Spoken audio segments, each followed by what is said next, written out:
Well, we are back together again. I'm sorry for the interruption, but I got a warning at the end of the first video that said, your battery is very low.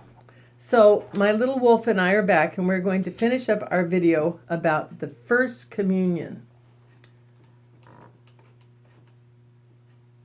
Now, as we were saying, the coronavirus has taught us some things that we never thought we wanted to learn. One thing is that Saint Corona is the patron saint of epidemic diseases.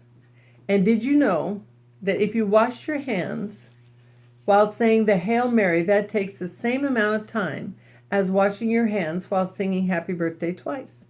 These are things that we have learned from these weeks living with the coronavirus scare. Now, it's not a fun time, but you should try to enjoy your time away from school. But while you're home, staying safe, pray to Jesus to know him better and better. Pray for the people who are sick or who are struggling without enough money during these hard times. Watch the masses on TV or listen on the radio. I'm going to say goodbye for now with the strong hope that we will be together celebrating Mass soon in our church. But first, I want to tell you a story that I learned.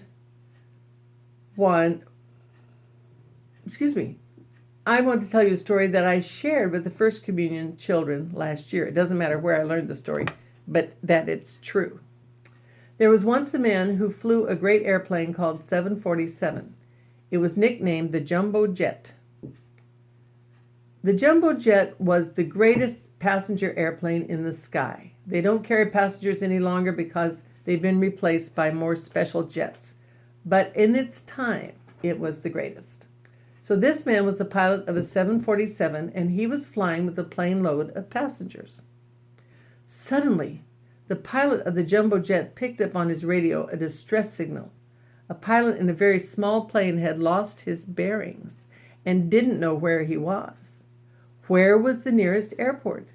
He was running short of fuel and had no way of knowing where to land. There was fog all around.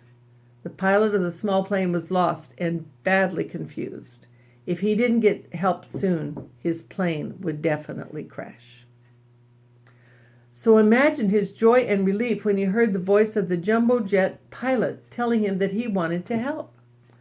The jet pilot told the passengers, his own passengers, "With your permission, I'm going to help a pilot in a small plane get to a safe landing." So the passengers, of course, were all willing to land a little late so they could help the lost pilot.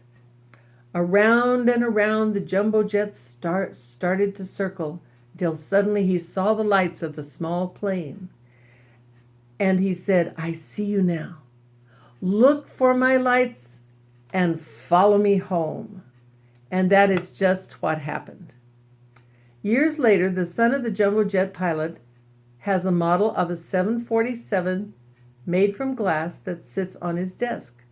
Sometimes people ask him, "What is the story behind that beautiful glass airplane sculpture?"